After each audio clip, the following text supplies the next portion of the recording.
Both joining me today. There was a new initiative, Colorado Initiative number 97. So if you want to give a little bit of background on that, Dan, that would be appreciated. Absolutely. So right now in Colorado, there are activists who are collecting signatures to get an initiative on the ballot for this fall. It's called Initiative 97.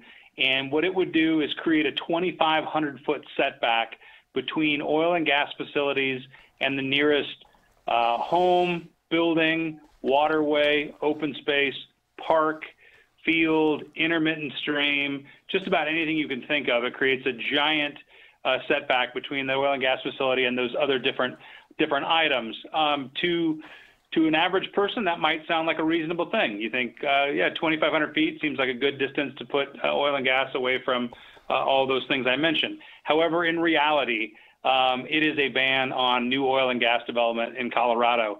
The Colorado Oil and Gas Conservation Commission recently released a report, and this is a state government agency, and their report shows that 94% of developments on private property in Colorado's top 5 oil and natural gas producing counties, 94% of that private property would be off limits to future development. So as far as we're concerned, this is a ban on oil and gas. It's bad for Colorado. It's bad for our economy, and it's bad for working families. Wonderfully stated. Actually, I would agree with you highly on that. Just so our audience knows, now, right now they're set back at 500, or is it 1,000 feet? It's 500 feet from the oil and gas wellhead to the nearest occupied structure, and 1,000 feet from the wellhead to the nearest high occupancy structure, like an apartment building or a school. Okay. So this would create a half-mile, all the way around the facility, a half-mile buffer. So it's 5 times larger, basically, than what we have now. Can I ask you who really dug in their heels to get this initiative, or who's trying to get this initiative approved? Sure. There's some out-of-state, it's actually a lot of out-of-state money. A report just came out today that shows about 95% of the money for this initiative either comes from Boulder County or outside of Colorado. A bulk of it, about $190,000, comes from a group called Food and Water Watch. So these are anti-oil and gas activists whose main purpose is to try to eliminate the oil and gas industry or make it so difficult for us to develop that we go elsewhere. And so it's primarily funded by activists and out-of-state activists or activists from Boulder County. So I know that you mentioned this is essentially a ban. What does this actually mean for our oil and gas companies if this passes? Well, I think, you have Chris there in studio, and he could probably talk about some of the work that Common Sense Policy Roundtable did and what their study shows. But this would put, as I said, 94% of private property off limits to oil and gas. And so Chris can talk about what his report shows. But essentially, I'll steal one line from his report that I think is very, very key, and that's 43,000 jobs would be lost in the first year alone after this is approved, and up to 147,000 good-paying jobs in Colorado by 2030. So to me, this is about working families in Colorado. It's not about safety. It's not about so-called clean air buffers, which is what some of these activists are now trying to call setbacks. It's about working families who are producing the energy that we all need, that we all use every single day, and putting them out of business. And the unfortunate thing about this is activists know this. They put forward a similar initiative 2 years ago. They saw then that what the damage that it would do, and they just don't care. The numbers don't lie. The studies back up that this would be a devastating thing for the oil and gas industry in Colorado, but not just our industry, but those families who make up our industry and the amount of money that our industry contributes to the economy. Right now, it's about $31 billion. And I tell people all the time, you have to squint pretty hard to find another industry in Colorado that produces those kinds of numbers that give back to our communities through charitable work, but also give back $1.2 billion in state and local taxes. If that industry is to disappear from Colorado, there are a lot of things that are going to just dry up and blow to places like North Dakota, Oklahoma, Texas. That's money for schools, libraries, parks, etc. Well, Chris, if you don't mind jumping in with a few details from the study, some Yeah. solid numbers here, right? Yeah, and thank you for having me back as well. We do, Yes. as you mentioned, a lot of this economic and policy research. I think later on we'll be able to get into this, but I do appreciate coming back, and am encouraged that your audience enjoys diving into the details on these economic impact studies. And so I hope you guys get some good questions after this. I know it's helpful for us to sort of get out and explain after we've had our head in the sand, really studying these issues. And I'll get more into the details as later in the session. And I think to Dan's point, we built this analysis off of those maps, the surface maps that COGC released that he mentioned before, and we kind of took it a couple steps further and overlaid the surface. The map of the surface restriction and the difference in the amount of available surface land from the existing regulation to the 2,500 foot setback, and overlaid that with historic production maps. So we actually we translated that to say what came out of that is effectively, I think it was something like 89% of new oil and gas development over the last 3 to 5 years has occurred inside of these setbacks, what would be a newly expanded setback area, and 87% of gas production, new gas production. So a lot of numbers out there, but nearly 90% of new oil and gas production has occurred within this area. So to Dan's point, it effectively eliminates all but 10% of new production, and so we then built on that to look at the economic impacts. And one thing, Dan mentioned the contribution of the industry. One thing, as I was looking to try to put some of these numbers and the impacts in context, he mentioned, the contribution of, I think, Dan, you said 30 billion in GDP. Just for some perspective, according to the BEA GDP statistics in metropolitan areas, entire county of Boulder contributes about 24 to 26 billion in GDP. So this is a magnitude the entire city county of Boulder. So it is a massive contribution and value that is added to the state, and that ripples through other sectors and tax revenue, as Dan talked about. I'd be happy to detail that maybe as we come up. Yeah. Well, and so we know that it was at 500 and 1,000 feet before. Can we talk about how well it's going at the restrictions that we're already on?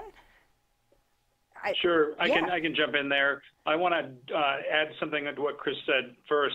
When we talk about what does this impact mean, Colorado is a major player in oil and natural gas in the United States. We are the 5th largest state when it comes to natural gas production, and we're the 7th largest state when it comes to crude oil production. So this isn't like shutting down some minor industry in a state. This is an industry that's been around for 150 years in Colorado, and we're really leading the country in terms of oil and natural gas production and really moving those markets, which is important.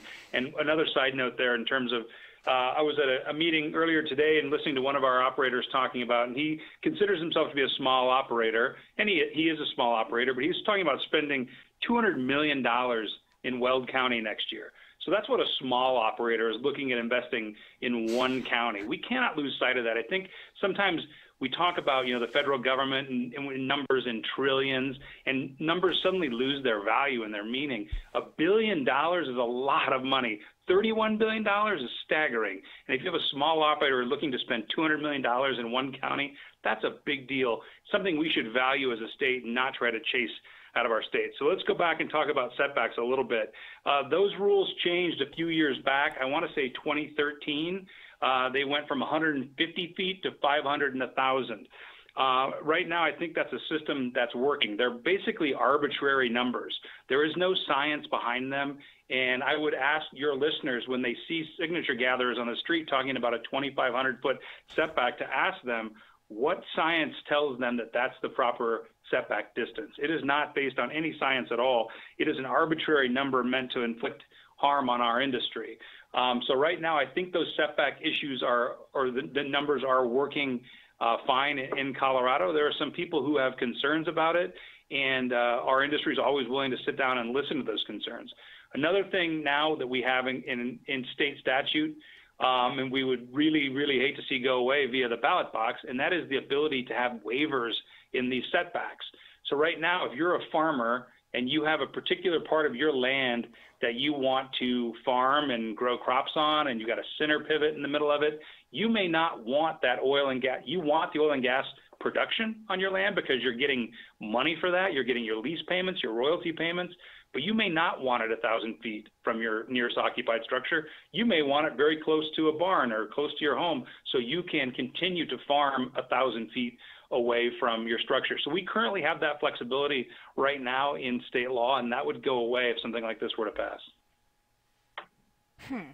Those are some interesting tidbits there. First of all, I didn't even think to ask about where the science is behind the numbers, right? The 2,500 is an arbitrary number. And as you mentioned, we did go from 150 feet to 1,500 feet in 2013. And yes, there was a big setback in the oil and gas industry, but you did come back from that. And while I know 2,500 feet is double, more than double, right? And triple the 500 feet. Could you still come back from that? Is there a possibility that because you went through this once before, is there a chance that you can do it again? I don't think I understand the question. You mean come back from would we be able to continue to operate with 2,500 foot setbacks? Correct.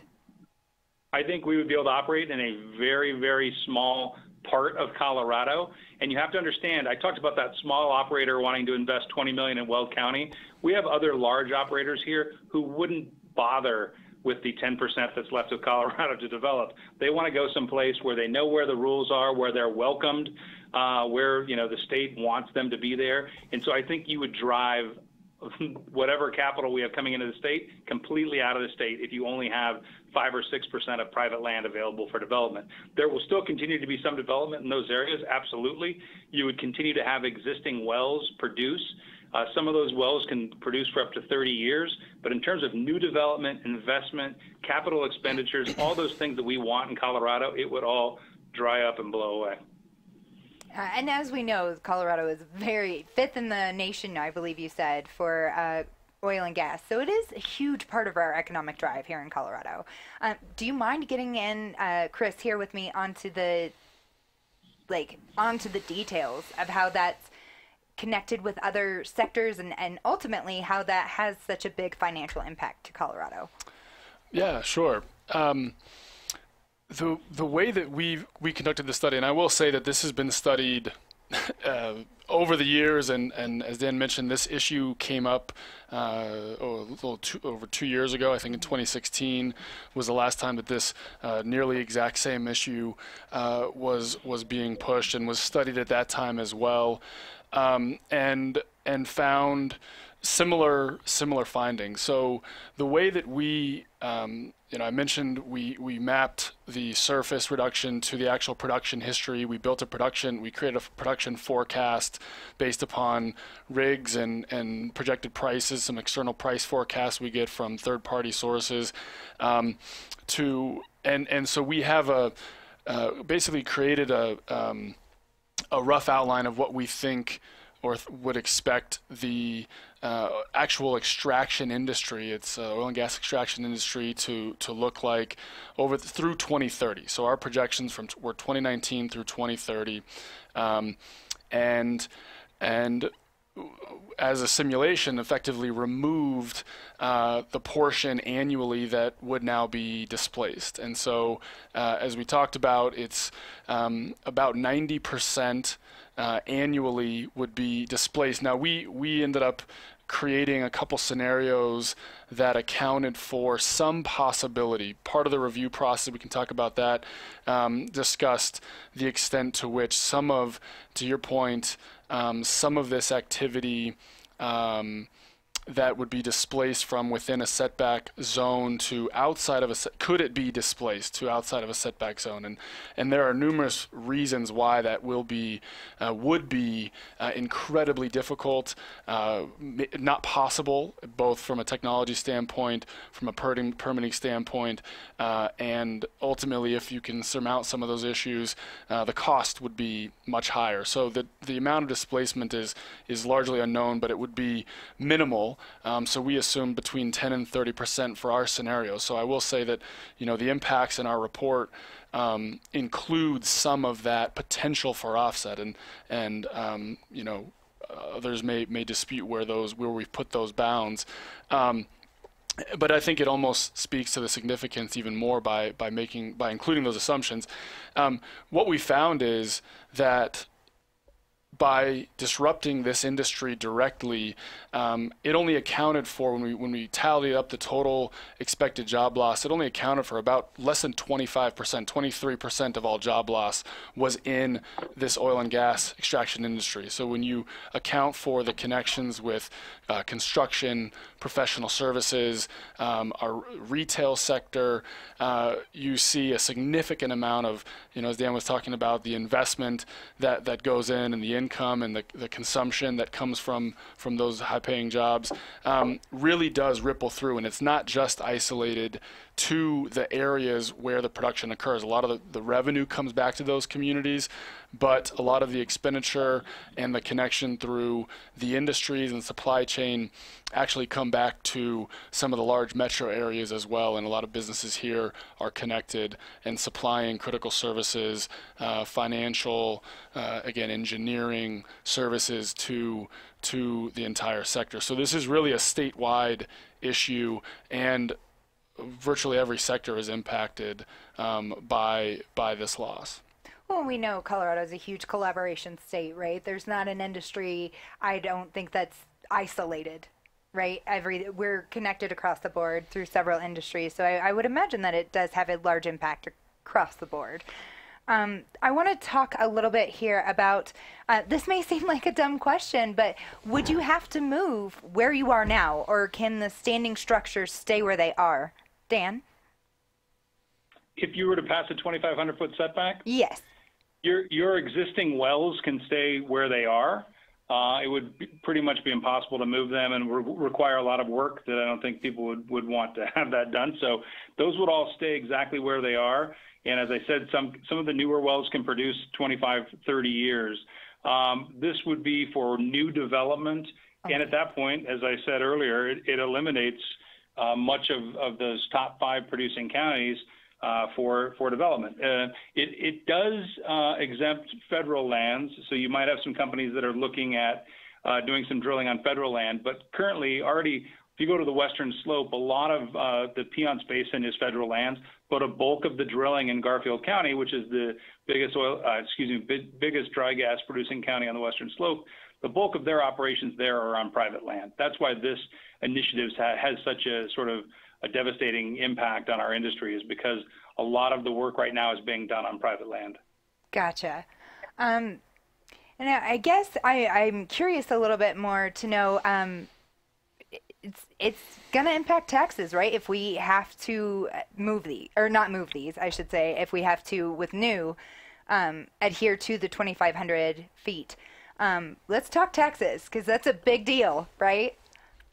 Yeah. So you would see severance taxes drop dramatically at this point, and I'm sure we have some figures that have already been in these studies, but I can tell you that a couple years ago there was $300 million that went into the state coffers from severance taxes, and that's money that is divvied up by a series of formulas over at the state, but it's highly sought after. Even those legislators that don't like oil and gas and would like to run us out of business always have designs on how to spend that money. So you would see that money go away. You would see the money that goes back into local communities largely dry up and go away as well. So taxes would be hit pretty severely by this whole thing. I believe, and Chris can speak to this, his report looks at $9 billion in state and local tax revenue being lost, $1 billion annually by 2030. That is a ton of money for a state, regardless of what you think of how we currently budget with the Taxpayers' Bill of Rights, which limits revenue coming into the state. That is a ton of money that would be missing from the state's coffers and local coffers. And that right now goes to things that people use and see every single day. As I said earlier, parks and libraries and rec centers, water projects, all these different things are funded with oil and gas money. People probably don't even realize it. They may oppose our industry, but they end up benefiting from it in ways they don't even, I think, understand. Absolutely. Chris, do you want to speak to some details on those numbers? Yeah, the numbers really were staggering, and we may do some follow-up to the fiscal component, I think. Absolutely. Because I think we wanted to focus on the macro statewide impacts, really understanding how we are connected, in the Colorado economy. But the fiscal component is really unbelievable. We based these estimates on an analysis done by Colorado Legislative Council that put out their fiscal analysis around the tax revenue collected on oil and gas production that said in state and local taxes, oil and gas production generates about an effective tax rate of about 6.4%. So about when you account for the severance taxes, Dan talked about income taxes, sales taxes, and then production is actually taxed twice. And there's a production, a property tax as well, and something like over 80% of that goes back to the local communities where the production occurs. But again, 6.4%. So if you're losing somewhere between 80 and 90% of new production annually, and that you're losing not just that first year's production where it's most productive, the first 6 to 18 months where it's most productive, you're losing the future production as well. There's a compounding effect as you're not just losing that initial year, you're losing against the baseline, you're losing the future production of each year as well. And so again, by 2030, after 12 years, the impact of each year's lost production as it would decline, as each of those new wells would decline through 2030, it is over $1 billion in state and local tax revenue that would be foregone across the state, and that is a huge number that, as Dan pointed out, does go back to local communities, critical services, schools, the whole lot, and that is a significant number you can't really lose sight of. Yeah. And Alex, if I could just put that into perspective, this year the state of Colorado will spend $1.5 billion overall for its entire transportation budget. So all the highways and transit projects and everything else across the entire state is $1.5 billion, and we're talking about taking that out of the system at this point. Oh my gosh, that's huge impacts.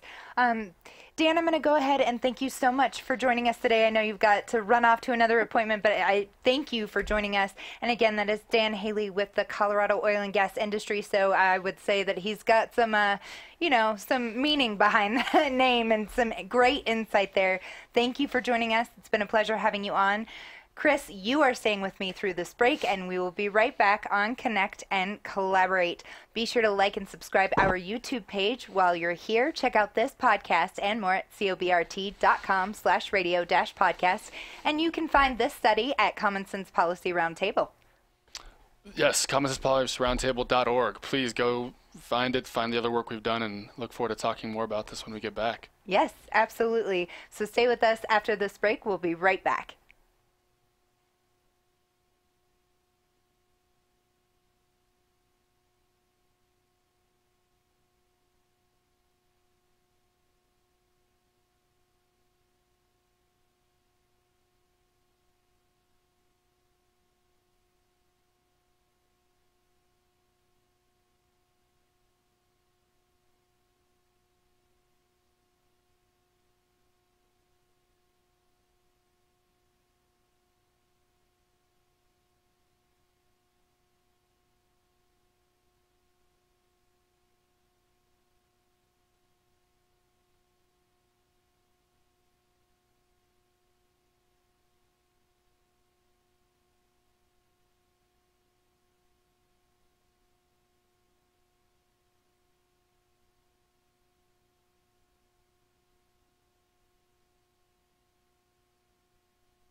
Welcome back to Connect and Collaborate. I'm Alex Hopkins, your on-air producer.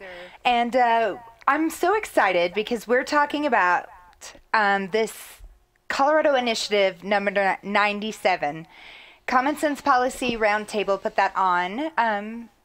Well, they put a study on it. No, they didn't push that initiative. I should be careful in saying that. So we just had Dan Haley with COGA on, and he spoke to the detriments that pushing this initiative through would cause. So if you don't mind talking about the study for me, Chris Brown, that we've had you in studio several times. So welcome back, and if we can get into the nitty-gritty of this study. Yeah, fantastic, and thank you. Really enjoyed the first segment and getting a little bit of Dan's perspective. So I want to say and make clear that I do work for Common Sense Policy Roundtable, but we are an organization that works in partnership, and this study was officially released on behalf of the REMI partnership, which includes several other organizations that we meet monthly to help prioritize the issues and the research that we want to get into, and that includes Colorado Concern, Denver South Economic Development Partnership, Colorado Association of Bankers, and the Colorado Association of Realtors. And as you mentioned, I've been back on, this is my third appearance, so I'm encouraged that listeners are interested in economic impact research and some of our findings. You can find this work on our website, commonsensepolicyroundtable.org. Along with some of the other work that we've come in and talked about previously.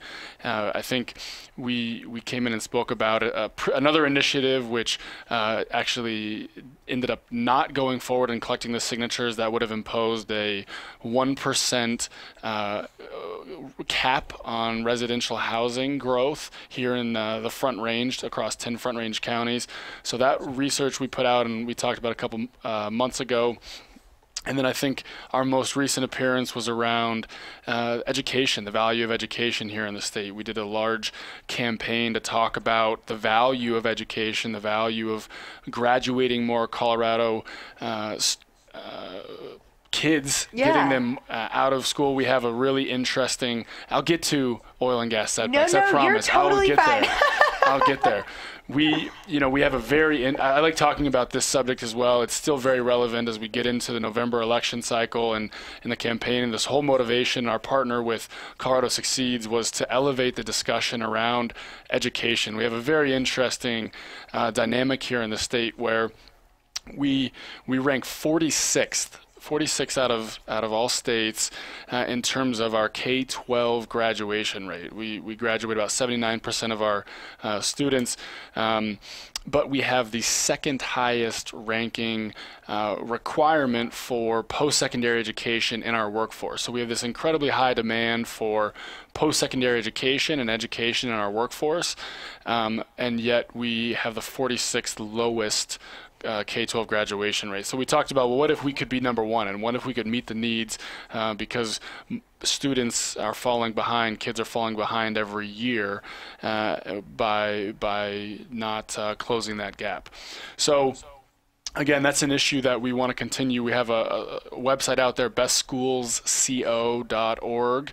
Information is still out there that we did a launch with that included other information on from the campaigns. We launched this during the primaries, so now that we have our two gubernatorial candidates, you can also see their responses and get informed on where they stand on education.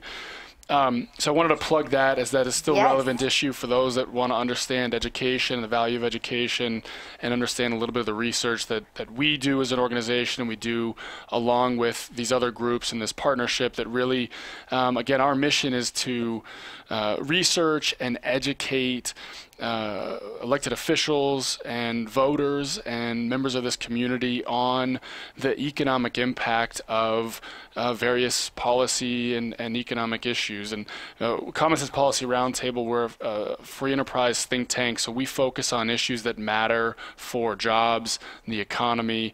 And again, this research we just released at the tail end of last week Again, you can find on our website, increasing the oil and gas setback requirement to 2,500 feet. The economic, detailing the economic and fiscal impacts was work that expanded on or followed up some work that this organization did in collaboration with University of Colorado Lead School of Business Research Division 2 years ago. And so the findings are very similar. There's some differences in the way that we formulated this. The industry has changed a lot. The industry is very or a little more volatile than other sectors related to commodity prices and so on and so forth. So the impacts changed slightly, but more or less the same story and the same framework. But we thought it would be worth and valuable to voters as they weigh this decision, this significant decision, and it's a challenging topic. We recognize this is we like to get into these more find ourselves in these more contentious issues as there are both sides that feel very strongly. But again, we want people to understand the issues as they relate to the economy, they relate to the connections that we all have as we operate in this economy and free trade and among commerce. So want to have people understand the connections of how oil and gas production, the extraction industry connects with other sectors, and understand how it connects with our professional services and our engineering and our construction and retail. And so that's really the intent of this study, along with the fiscal impacts and the revenue impacts that trickle back towards local communities and the state. So happy to dive more into these findings, but that's the premise for this work and sort of the basis for why we get into this research and why we keep coming back and talking about some of these issues. Yeah, and we do appreciate a lot of the studies that you have, right? We're big into the workforce development and the education aspect across Colorado. So this is huge. As Dan Haley said, this is a multi-billion-dollar industry in Colorado. I would like to finish my words. So we do have the economic impacts. Do you mind going into detail about those? Yeah. So we talked a little bit about in the first segment, but I think for those of just joined, or I think the dynamic that we hope people understand is not just the full value, but sort of how this issue directly impacts the industry is it would change the setback from between 500 and 1,000 feet to a blanket 2,500 feet. And we overlaid, through building GIS maps, we overlaid the maps that came out of the Colorado Oil and Gas Commission. There's been several news articles that have come out and cited 85% of non-federal land, or over 90% of non-federal land. 54% of the entire state would be off limits to new oil and gas production.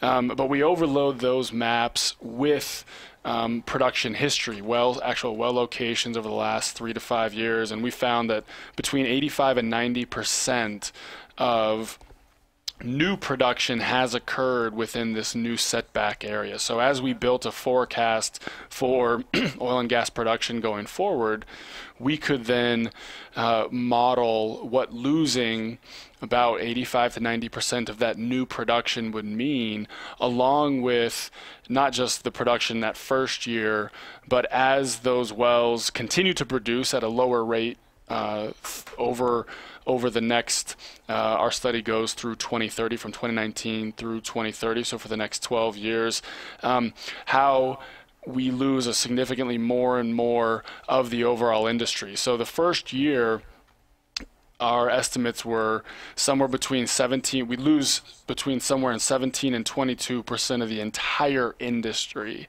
But by 2030, we've now lost between 55 and 70% of the entire oil and gas industry. So as existing wells continue to decline, as we lose future wells in their production, so it is a we talked about the value of the industry, but we're losing, again, between 55 and 70% by 2030 of all oil and gas production here in the state, which is an immense driver for our economy that contributes to a host of other sectors, again, that we sort of detail in the study. And that first year, just to sort of connect it with the employment numbers, and I'm flipping through here, but in the first year, for our two scenarios, we estimated somewhere between 33,000 and 43,000 jobs would be lost in the first year. That grows to between 115 and 147,000 jobs by 2030. And so that's roughly a 1% drop in the first year, growing to 4%, a little over 3 to 4% against baseline by 2030. In terms of GDP contribution, that's between 20 and 26 billion by 2030. Again, we talked about and that's in 2018 dollars, and we talked about this earlier, but the entire Boulder County, including Research University, major labs, and all of the existing businesses that exist there, contributes about 24 billion. So this is a major component to Colorado economy, and a major contributor that has ripple effects for years to come if this were to go through. Yeah, it's astounding, really. How were you able to, I guess, find these findings? Sure. Yeah, well, that sounds like a lame question, but how are you able to go about and making this environment, right, as if it were to go through? Yeah. So as I said, there was some research that was done a couple years ago, so we used a very similar framework. We also brought in a peer review, academic sort of review process that helped guide some of these assumptions, that came in and had two individuals from the Mineral and Energy Economics program from the Colorado School of Mines that we brought the methodology to, brought the findings to, got feedback, got comments, made revisions. And so this is something that we look to previous research that's been done. We look to other experts that have an expertise in the industry, in economics, to ensure that what we were doing was reasonable, is sound, is appropriate.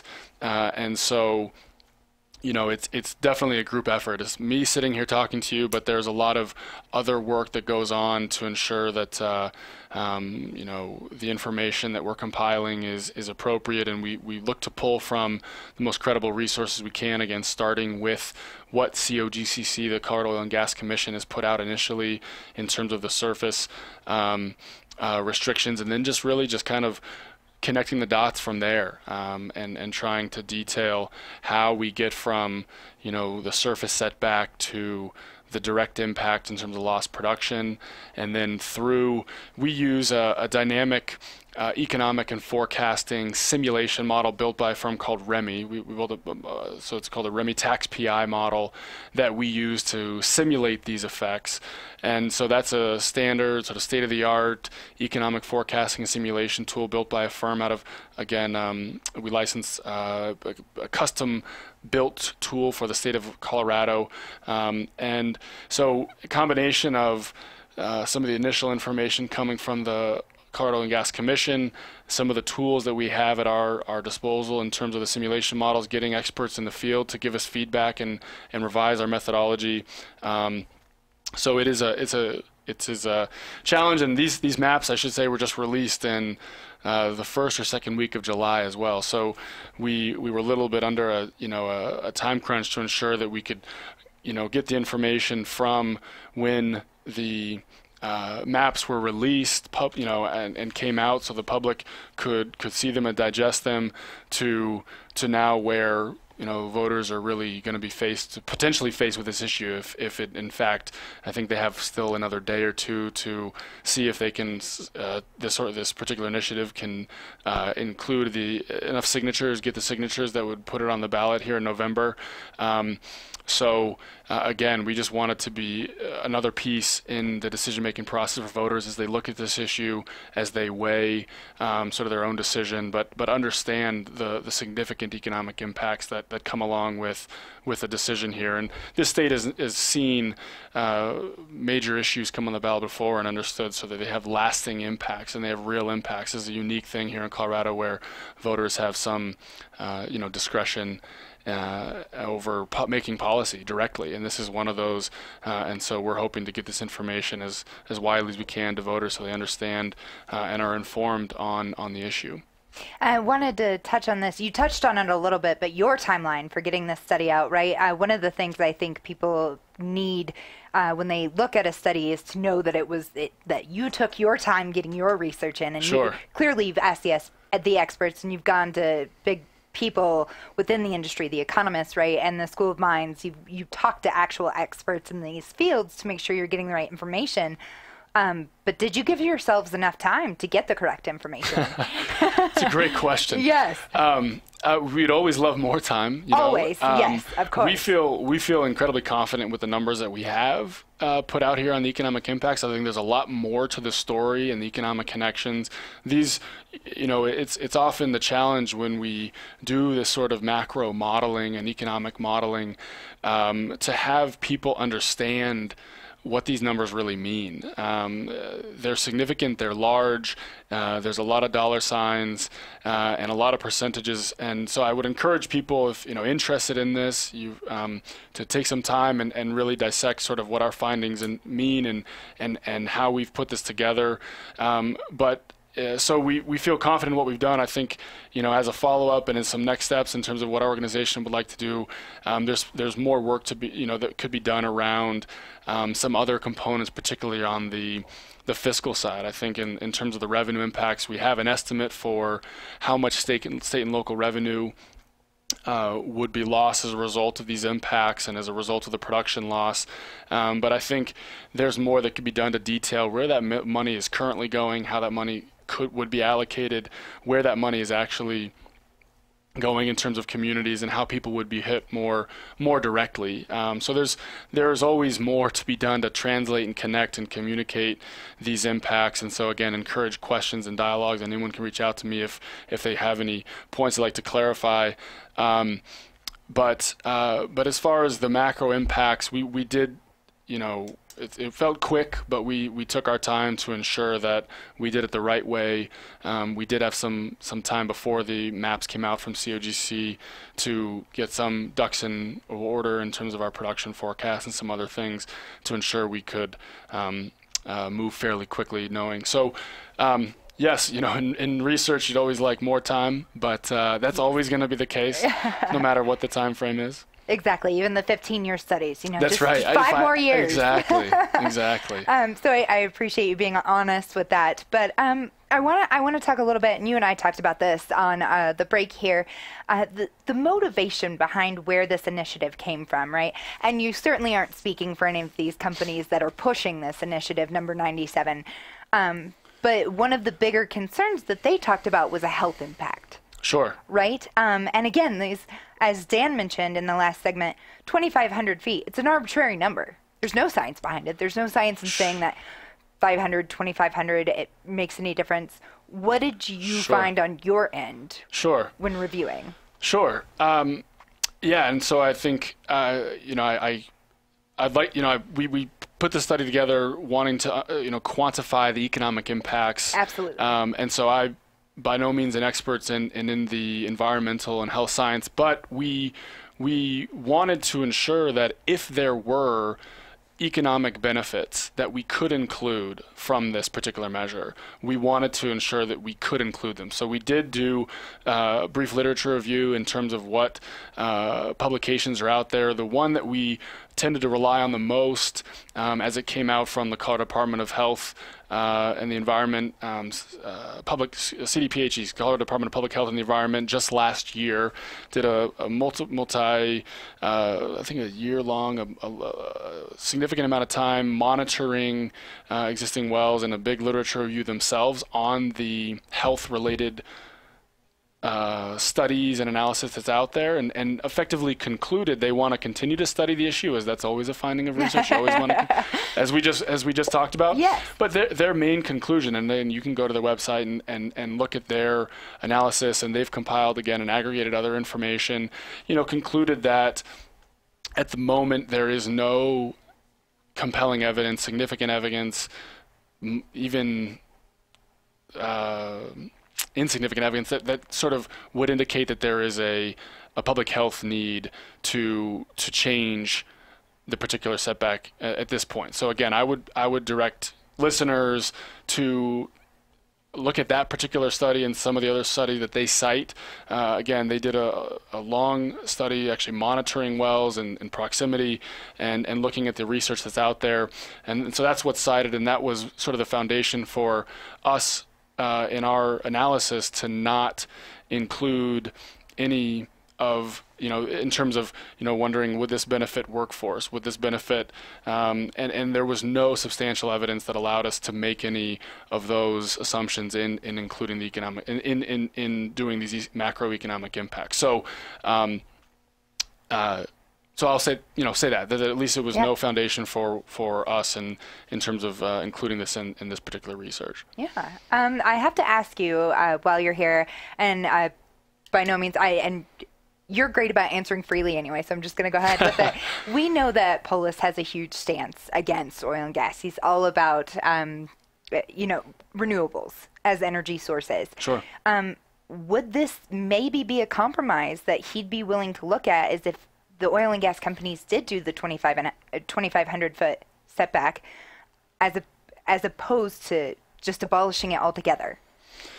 Yeah, I don't want to speak for the campaign directly or the political candidate directly. And I think I can say that, again, as an organization that studies these issues, we stand for free enterprise issues. Yes. We see this as we see the future sort of energy landscape of Colorado, our country. Really, it's a technology-driven discussion. And so, to the extent this, if this were to pass, it wouldn't change anything in terms of our energy consumption. We still drive, we still consume oil. The products we buy every day include petroleum products, are transported using fossil fuels, and so the technology that we use, our production, our manufacturing, our consumption, our transportation, everything is built around this industry, and so. The landscape for how our energy is produced, how our manufacturing, how our products are produced, really, again, is a technology question. The industry around renewables is changing rapidly, and to the extent costs change the dynamics and force people to make different consuming habits, then we'll see a changing energy landscape, undoubtedly. And so I don't see, there's no, this particular issue, by our estimation, does not interact in any way with other priorities for how, again, our future energy production will occur, right? So it's going to be up to consumers in terms of their decisions and their habits in a large part.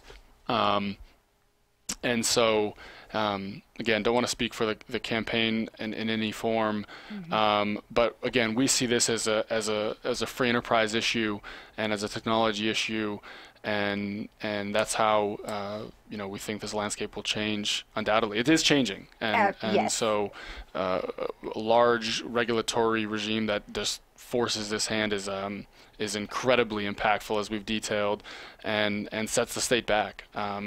And costs people their jobs and livelihood. And so the question is sort of at what cost? Exactly. So we are again encouraging voters and listeners to please check out this study at commonsenspolicyroundtable.org.